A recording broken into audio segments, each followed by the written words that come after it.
si Pablo daw ay lip sync king. Nagiging abuse yung paggamit ng backing track. Hindi yan kukunin ni David Foster. Yo, what up guys? Welcome back sa aking channel. So, magandang gabi. It's Friday. Paboritong araw ng mga empleyado. Ngayon, may bago tayong video. No? Pag-uusapan natin. This one is different. Pag-uusapan natin yung isang nabasa namin sa X regarding dun sa isa yung post no, na patungkol kay Pinuno. Grabe talaga to. At nagbitaw siya ng mabibigat na salita no, sa ating Pinuno. Grabe. So, dahil sa post na yon, ang dami din nag-comment, dami din naman nagtatanggol. So, right now, sasagutin natin yon no? Kasi yung paratang niya is, si Pablo daw ay lip sync king, no? Grabe. Ngayon, yung post, hindi mo na makita kasi binura na. Kung ako doon, kung maglalapag na lang ako ng mga ganung komento, sisiguraduhin ko ng totoo, di ba? Para kaya nating panindigan, di ba? Tsaka, magbigay din tayo ng resibo dahil totoo naman yung sinasabi niya. I mean, totoo naman yung sinasabi ko. So, speaking of resibo, meron tayo ngayon ditong mga pruweba. Sagutin natin kung totoo ba yung lip syncing na sinasabi na yun. So, sa dami-dami ng tao, si Pablo pa yung sinabihan niya. Grabe. Lakas nung loob ng tao na yun. So, let's go. So, ito yung mga kinalap nating mga resibo. Number 1 dito is performance nila sa Singapore. Yung kinanta nila dito is Mapa na Indonesian language. Kasama si Aroma.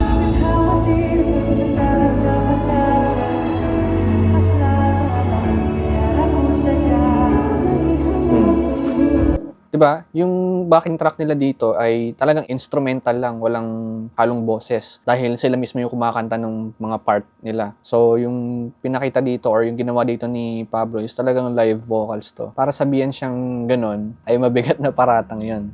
So, pangalawa, ito naman yung sa Wishba, sa Eton Centris. Dumayo din kami dito para mapakinggan namin sila ng live dahil ang galing talaga nila mag-perform ng live. Alam naman natin sa Wish, no? Live nila yan nare-record sa bus nila. And then, yun na rin yung ina-upload nila sa kanilang YouTube. So, isa to sa mga iniiwasan ng mga hindi talaga magagaling mag-live, no? Itong Wish.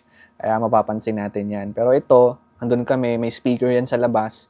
Maririnig mo talaga yung live vocals nila, live performance nila dito. So, ito yung time.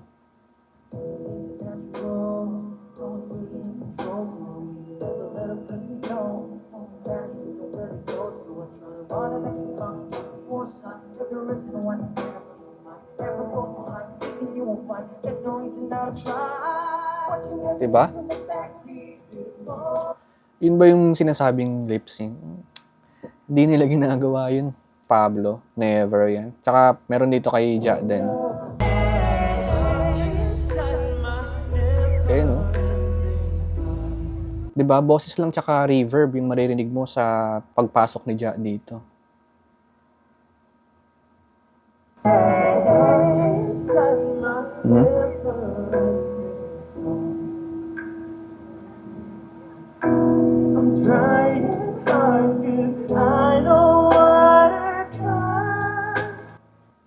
Live talaga yan sila nagpe-perform, guys. No? Ito pa is, ito naman yung sa dam.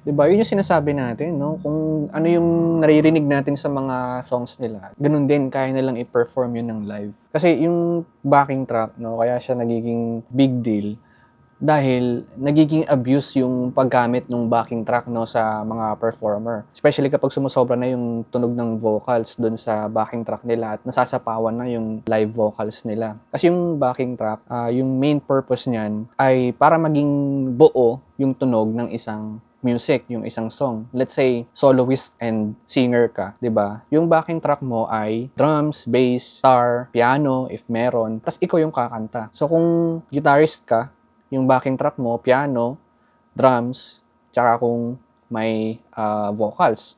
Tapos ikaw magpe-perform ng rhythm guitar, 'di ba? So ganun yung gamit ng backing track, no? Nagiging abuse lang kasi dahil kapag sa mga nagpe-perform, ang lakas ng nilalagay nilang level ng vocals dun sa mga backing track nila. But the very purpose of that, para lang maging buo yung tunog ng isang music, di ba? At lalong-lalo dun sa mga part ng mga chorus, at yung may mga iba pa mga tunog, may mga sigaw, di ba? Doon pumapasok yung paggamit ng vocal sa backing track nila. No? Pero kung gagamitin natin yun para i-conceal natin yung quality ng boses natin, para i-conceal na hirap ka mag-live performance using your own voice, no? Ay maling paggamit yun ng backing track, no? So, kaya siya nagiging big deal. Kaya dito sa Didicon na to, itong next nating papakinggan, napaka-underrated ng performance nila dito dahil sobrang less nung vocal sa ginamit nilang backing track dito. And parang nung sa Dam na perform nila recently dito sa or dun sa Rome, 'di ba? Sobrang konti nung voice doon sa backtrack na ginamit nila. As in halos wala, no? Doon lang sa may mga sigaw-sigaw na part, 'di ba? So halos lahat as in pure voice na nila. So dito naman ganun din, pakinggan natin ito yung Mana and Cream Zone na performance nila. Rinig niyo yung vibrato ni Pablo doon sa Di Man Kita.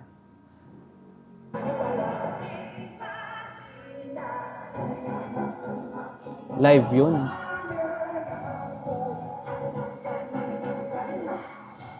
Diba? Yun yung sinasabi natin, guys. Meron tayong mga resibo dito.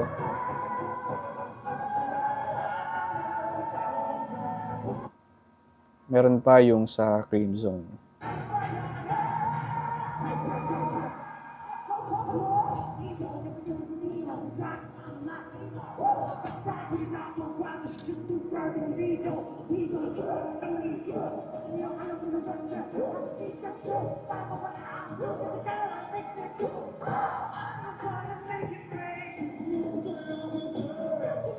Diba, yung sinasabi natin, live talaga yan sila mag-perform, no? Kaya para sabihin na lip-syncing, backtracking.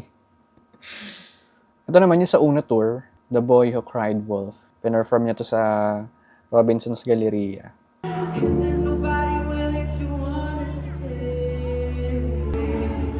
Ayun, no? Pakinggan nyo yung hagod ng boses, di ba?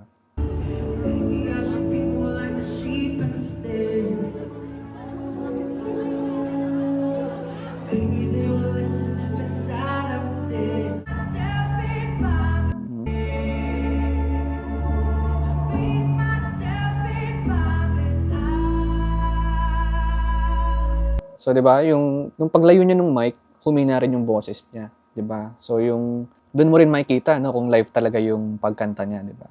Ito naman, same event, Drowning in the Water.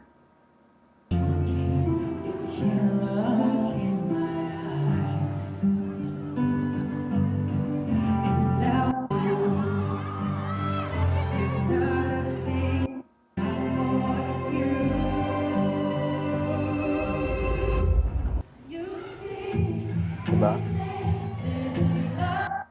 So, yung polarity ng mic, lumayo, nawala rin yung boses.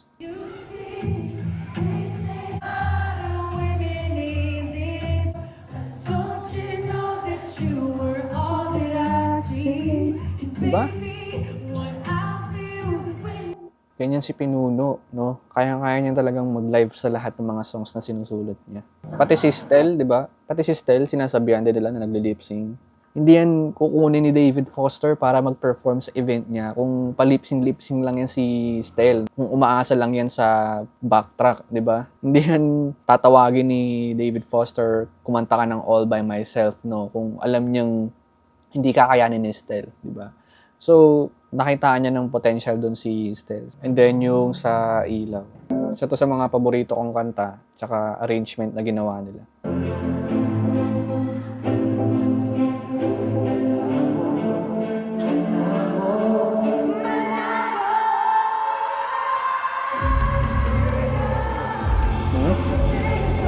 Yan ba yung lip sync?